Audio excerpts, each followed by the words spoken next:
할렐루야. 하나님의 은혜와 평강이 함께 계시기를 축원합니다. 오늘이 굉장히 많이 더운 날이라고 그래요. 그러니까 더운 날 덥다고 그러는 사람 바보예요. 더운 날이야. 더운 날 춥다 그러면 모를까. 더운 날을 가지고 덥다 그러면 어떻게 해? 더운데 그냥 더우니까 가만히 있으면 안 더워요. 이렇게 더운데 물가로 안 가고 산으로 안 가고 교회에 예배하러 오신 여러분은 하나님 기뻐하실 줄 믿습니다. 제가 아주 많이 살진 않았지만 또 그렇다고 뭐 조금 산 건 아니잖아요. 제가 경험한 바로 제 느낌으로 평안이 제일입니다. 평안한 게 최고야. 뭐 힘 많으면 뭐해?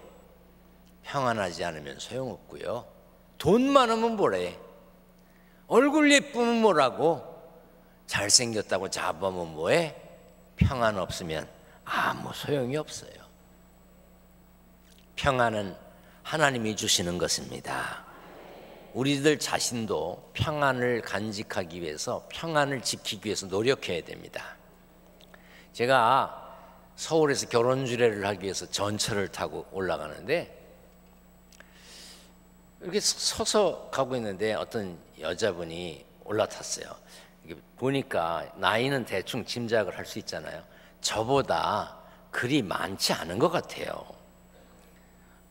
근데 차에 타자마자 앞에 젊은 사람 앞에 서가지고 아휴 요즘 것들은 양보도 할 줄 모르고 아휴 세상이 어떻게 되려고 그러나 뭐 그러고 가는데 아유 참 답답하더라고. 근데 그 앞에 앉아있는 젊은이는 이어폰을 끼고 이걸 보니까 못 들어. 나만 듣는 거야. 아휴 요즘 것들은 아휴 세상이 어떻게 되려고 그러나. 보아하니 서서 갈만 한데 일본 사람들은요 젊은 사람이 자리를 양보해도 괜찮습니다. 난 서서 갈 힘이 있습니다. 그리고 자리에 안 앉는데요. 그래서 꼭 앉아야 될 만한 그런 몸이 불편한 분들, 그런 분들을 제외하고는 자리를 양보하지 않는데요. 왜냐하면 양보했다간 망신당하니까. 아니 그 얘기를 듣고 나도 누가 양보해도 안 앉기로 마음에 결심을 했어. 하긴 뭐 이렇게 젊은 사람에게 누가 자리를 양보를 하겠어. 응? 한번 따라서 합니다. 나도 할만하다. 나도 견딜만하다. 아멘. 그런 마음을 가지면요 서서 가도 즐거워. 여러분 그런 마음이어야 평안하지. 아이고 요즘 것들은 양보도 안 하고. 아니 왜 들리는 나를 스트레스 주냐고. 여러분 주 안에서 평안하시기를 축원합니다. 축원합니다. 우리 성경을 높이 들고 고백합니다. 저는 예수 믿어 구원받았습니다. 저는 예수 믿어 하나님 자녀 되었습니다. 저는 예수 믿어 천국 백성 되었습니다. 하나님께서 선물로 주신 오늘 하나님 말씀으로 가르침을 받습니다. 눈을 열어 주의 법 안에 있는 놀라운 진리를 보고 깨닫게 하소서. 아멘으로 순종하여 하나님께 영광 돌리는 삶 되게 하소서. 아멘. 그런 삶이 되시기를 축원합니다. 이집트에서 애굽에서 노예로 살던 이스라엘 사람들은 하나님의 인도하심을 따라 가나안에 들어갔습니다. 홍해를 건넜고 만나와 메추라기를 먹었고 구름 기둥과 불 기둥의 인도를 받았고 요단강을 건넜고 가나안 땅에 들어가게 됐습니다. 그러나 그때부터 더 큰 문제가 있었습니다. 가나안 땅에 살던 사람들과 전쟁을 해서 이겨야 땅을 얻을 수 있었습니다. 그런데 이스라엘 백성들은 훈련된 군인이 아니었습니다. 오랜 시간 광야를 떠돌며 하루하루 살기에 급급했던 사람들이지요. 군사 훈련을 받을 여력도 여유도 없었습니다. 이스라엘은 전쟁을 하기 위한 무기도 갖추지 못했습니다. 40년 동안 광야를 옮겨다니면서 살았으니 최소한의 생활용품만 가지고 다녔을 것입니다. 반면 가나안의 터를 잡고 살던 사람들은 달랐습니다. 여호수아 17장에 보면 요셉 자손이 이르되 그 산지는 우리에게 넉넉하지도 못하고 골짜기 땅에 거주하는 모든 가나안 족속에게는 다 철병거가 있었다고 그랬어요. 가나안에 살던 사람들은 철병거로 무장했어요. 전쟁에 사용되던 수레, 전차를 말합니다. 철기 문화가 이미 발달해서 수레로도 만든 거예요. 잘 조직된 그리고 훈련된 군사들과 철병거로 무장했으니 이스라엘 사람들이 전쟁을 해서 이긴다는 게 쉽지 않은 일이지요. 그러나 이스라엘 사람들은 믿고 의지하는 한 분이 계셨습니다. 오늘 본문 말씀에 너희는 내가 오늘 너희에게 명하는 모든 명령을 지키라. 그리하면 너희가 강성할 것이요 너희가 건너가 차지할 땅에 들어가서 그것을 차지할 것이다. 하나님이 이스라엘 백성들에게 그 땅을 줄 것이며 차지할 것이라고 약속하셨습니다. 그런데 그 약속된 땅을 차지하는 데는 특별한 방법이 필요했습니다. 하나님의 명령을 따르고 지키는 순종이 비결이었습니다. 하나님께서는 오래전에도 아브라함에게 약속하셨어요. 내가 너로 큰 민족을 이루고 네게 복을 주어 네 이름을 창대하게 하리니 너는 복이 될지라. 땅의 모든 족속이 너로 말미암아 복을 얻을 것이라. 하나님이 아브라함에게 큰 민족이 될 것과 복의 근원이 될 것을 약속하셨어요. 그러나 100살이 다가오도록 뭐 변화되는 게 없었습니다. 그런데 달라지기 시작했습니다. 언제부터? 하나님께 순종했을 때부터였습니다. 아들 이삭을 번제로 드리라는 말씀에 아브라함은 순종했습니다. 하나님이 정지시킬 때까지 아브라함은 하나님의 말씀대로 순종했습니다. 그러자 그때가 돼서야 하나님은 이렇게 말씀하셨습니다. 내 씨로 말미암아 천하 만민이 복을 받으리니 이는 내가 나의 말에 준행하였음이니라. 하나님은 복을 주십니다. 그러나 모든 사람이 하나님이 주시는 복을 누리는 것은 아닙니다. 하나님의 명령을 지킨 사람, 말씀을 따르는 사람, 순종한 사람이 복을 받았습니다. 성경을 보세요. 기적 같은 일, 환상적인 일들이 많습니다. 여호수아를 보세요. 이스라엘 백성들이 여리고 성을 무너뜨렸습니다. 싸워서 이긴 게 아닙니다. 벽돌을 헐어낸 게 아니에요. 6일 동안 한 바퀴씩 성을 돌았고 7째 날에는 7바퀴를 돌았어요. 하나님이 그렇게 하라고 하니까 순종했습니다. 다 이해가 됐을까요? 아마 성을 돌면서 그랬을 거예요. 왜 돌래? 왜 돌아야 되는데? 하루 돌았어. 그 다음날 또 돌아. 왜 도는 거야? 어제 돌고 왜 돌아? 그 다음날 그랬을 거야. 또 돌아? 뭐야? 그냥 돌고 마는 거야? 엿새를 돌았어요. 7째 날 7번 돌았어요. 여러분, 그분들이, 그 사람들이 이해가 돼서 돌았을까요? 돌래니까 돈 거예요. 신앙은 돌래니까 도는 거예요. 뭘 그렇게 어렵게 생각하세요? 신앙은 돌라 그러면 도는 거예요. 이스라엘 백성들이 그렇게 했어요. 여리고 성을 무너뜨린 것은 탁월한 작전이 있었거나 강한 군사력 때문이 아닙니다. 하나님의 명령을 그대로 지켜 순종했을 뿐이에요. 성경에 기록된 여러 믿음의 사람들, 하나님의 약속과 복을 받아내는 신앙의 위인들, 하나님의 은혜로 모든 일들이 된 것은 맞지만 하나님께서 일방적으로 승리와 평안을 주신 게 아닙니다. 철저한 순종을 통해서 이루어졌습니다. 순종은 하나님의 뜻을 이루는, 하나님의 복을 받는 열쇠입니다. 우리가 복을 받지 못하는 거, 문이 열리지 않는 거, 내 열쇠를 점검해 보면 돼요. 하나님의 말씀에 예수 그리스도의 가르침에 순종하고 살고 있는지, 왜 이루어지지 않는지, 왜 열매가 보이지 않는지 순종의 열쇠가 바로 되어 있는지 확인해 보면 됩니다. 오늘 본문은 우리에게 이렇게 가르칩니다. 그러므로 너희는 내가 오늘 너희에게 명하는 모든 명령을 지켜라. 순종은 모든 명령을 지키는 거예요. 이해되는 건 지키고 이해 안 되는 건 안 지키고, 내 마음에 드는 건 지키고 내 마음에 안 드는 건 안 지키는 거, 그건 불순종하는 거지요. 하나도 빠짐없이 전부 다 따르는 것, 그것이 순종입니다.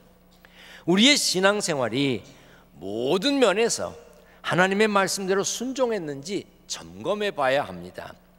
물론 피조물인 인간은 완전한 지식을 갖추지 못했습니다. 아무리 많이 배워도, 간절히 기도해도 무지로부터 자유로울 수가 없습니다. 여러분, 스마트폰 신형 사놓고 밤새 철야기도 한다고 아침에 할 수 있는 게 아니에요. 금식기도 한다고 되는 게 아닙니다. 자동차 새로 사가지고 그냥 금식기도 하고 그러고선 엔진을 딱 열어보면 뭔지 다 알아요? 아니에요. 우리의 머리로는 여전히 이해 안 되는 것 투성입니다. 전혀 실수를 하지 않을 만큼 우리가 완벽하지도 않습니다. 있는 것을 없는 것으로 생각할 때가 얼마나 많습니까? 없는 것을 있는 것으로 생각할 때도 많지요. 또 하지 않은 일을 한 것처럼 착각합니다. 안 한 것을 한 것으로 착각합니다. 그런데 착각했다가 아이고 내가 잘못 알았네, 그러면 좋은데 우기기까지 해. 야, 내가 봤는데 내가 아는데 아니라고 우기는 데는 애들 말로 미쳐. 우기기까지 하잖아요. 더 확실한 것은 연약함입니다. 우리의 연약함이란 죄의 습성을 말합니다. 누구나 가지고 있습니다. 훌륭한 성품과 영성을 가졌다 해도 마찬가지입니다. 예외가 아닙니다. 그런 차원에서 보면 그리스도인이라고 해도 완전과는 거리가 멀어 보입니다.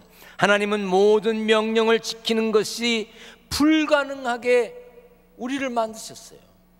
그런데 어떻게 하나님의 모든 명령을 지킬 수 있을까? 이런 생각을 갖게 합니다. 그런데 1700년대에 사셨던 요한 웨슬리 목사님은 그리스도인의 완전에 대해서 강조했습니다. 그리스도인의 완전을 강조했을 때 웨슬리 목사님이 오해를 받기도 했어요. 아무리 완벽한 그리스도인이라 할지라도 어떻게 흠 없이 티 없이 완벽하게 살 수 있는가 하는 의문입니다. 성경에 언급된 완전은 성숙과 성장과 관련이 되어 있습니다. 창세기 6장 9절에 노아는 의인이요 당대의 완전한 자라, 그는 하나님과 동행했다. 자, 노아 할아버지가 완전했습니까? 흠이 없었어요? 무슨 반응이 있어야 될 거 아니에요? 노아 할아버지가 완전했어요? 흠이 없었어요? 아니에요. 우리 알잖아요. 쉬운 성경에는 노아의 완전함을 의롭고 흠이 없는으로 번역했는데 영어 성경에도 보면 비슷한 뜻으로 번역된 것이 많아요. 그러나 히브리어에서 파생된 이 단어는요, 모든 행위가 한 점 티도 없이 완전하다거나 전혀 죄가 없다는 뜻이 아닙니다. 사람과 하나님 보시기에 부끄럽지 않은 사람이 되기 위해 성실히 노력하는 것, 그것을 말해요. 성실이 뭐예요? 누가 보든 안 보든 덥든 춥든 시원하든 언제나 똑같은 것을 성실이라고 그래요. 오늘 여러분들은 교회에 오시기 위해서, 적어도 하나님께 예배드리기 위해서 몸을 깨끗이 씻고 깨끗하게 빠른 옷을 데려서 단정하게 하고 오셨죠? 왜 대답이 그래요? 된장찌개 하던 옷 그냥 입고 왔어요? 나름대로 씻고 깨끗하게 하고 오셨지요? 거울도 보셨지요? 그럼 제가 여러분들 내려가서 아무나 한 분 택해서 밀면 때가 안 밀릴까요? 여러분이 어제 샤워를 10번 했어도 오늘 때를 밀면 밀립니다. 깨끗하게 살려고 애를 써도, 때 없이 살려고 애를 써도 때가 낍니다. 여러분, 때를 너무 많이 밀어도 피부에 좋지 않대요. 적당히 있어야 된답니다. 그러면 우리가 깨끗하게 산다는 게 뭐예요? 깨끗하게 살기 위해서 노력하는 거예요. 단정하게 살기 위해서 애쓰는 거예요. 그것을 말하는 것입니다. 하나님의 말씀을 따라, 명령을 따라 사는 거 쉬운 일이 아닙니다. 그래서 어떤 사람들이 이렇게 얘기합니다. 목사님, 성경 말씀대로 살면 사업하기가 어려워요. 어떻게 성경에 쓰인 대로 다 합니까? 버는 거 열을 가지고 다 써도 모자라는데 10 중에 하나를 11조로 빼고 9 가지고 살라고요? 못 살아요. 그런데 그렇게 해봤습니까? 해봤냐고요? 안 해보고 안 된다고 그러잖아요. 이게 문제입니다. 마귀가 가장 먼저 공격하는 것이 우리의 생각과 가치관입니다. 가룟 유다가 예수님을 팔고자 했을 때 요한복음 13장에 마귀가 벌써 시몬의 아들 가룟 유다의 마음에 예수를 팔려는 생각을 넣었더라 그랬어요. 마귀는 가룟 유다의 생각을 점령했어요. 그걸로 끝이었습니다. 가룟 유다는 그 생각이 드는 순간 마귀가 된 거예요. 우리들의 가장 큰 문제도 생각입니다. 하나님의 말씀을 모두 다 지켜 행하는 것은 불가능하다. 말씀대로만 세상을 사는 것은 안 될 일이다. 그렇게 살면 성공할 수 없다. 그렇게 생각하면 그렇게 되는 거예요. 그러다 보니까 어떻게 합니까? 하나님의 명령에 순종하기보다 적절히 타협하는 신앙생활을 합니다. 그리스도인의 삶의 방법은 단순합니다. 갈라디아서 2장 20절입니다. 다 같이 읽어보겠습니다. 내가 그리스도와 함께 십자가에 못 박혔나니 그런즉 이제는 내가 사는 것이 아니요 오직 내 안에 그리스도께서 사시는 것이라. 예수 믿고 구원받은 사람의 삶은 내 안에 함께 사시는 그리스도와 함께 사는 거예요. 아니, 그리스도께서 사시는 거예요. 그래서 골로새서 3장 17절에 뭐라 그랬습니까? 무엇을 하든지 말에나 일에나 다 주 예수의 이름으로 하라 그랬어요. 어떻게? 내 안에 그리스도께서 같이 사시니까. 많은 사람들이 소통을 강조합니다. 소통이 뭡니까? 대화예요. 어울림을 말하는 거예요. 그래서 소통을 말하는 책들을 보면 포기하라는 거예요. 타협하라는 겁니다. 그런데 묻고 싶습니다. 하나님의 말씀 우리가 타협할 수 있어요? 신앙생활은 타협하는 게 아닙니다. 그냥 모든 것을 따르는 거예요. 순종하는 겁니다. 성경의 역사는 명백합니다. 하나님께 순종하면 이겼습니다. 얻었습니다. 평안했습니다. 그러나 하나님께 순종하지 않으면 실패했습니다. 두려워했습니다. 그겁니다. 한두 가지 하나님 마음이 아픈 삶을 사는 것은 쉽습니다. 한두 번 믿음 안에서 담대하게 거침없이 사는 거 할만합니다. 그러나 다 내가 오늘 너에게 명하는 모든 명령을 지키는 거 어렵습니다. 물론 우리가 완벽하지 못하다고 그랬어요. 그러나 힘들어도 깨끗하게 하기 위해서 땀나면 또 씻고 땀나면 또 씻고 더러워지면 또 빨고 해서 깨끗하게 살려는 것처럼 힘들어도 우리가 한 점 티 없이 전혀 죄 없이 살기는 어렵다 할지라도 하나님과 사람 앞에 부끄럽지 않은 삶을 살기 위해 성실히 노력하는 완전, 그것은 추구할 수 있지 않느냐 그 말입니다.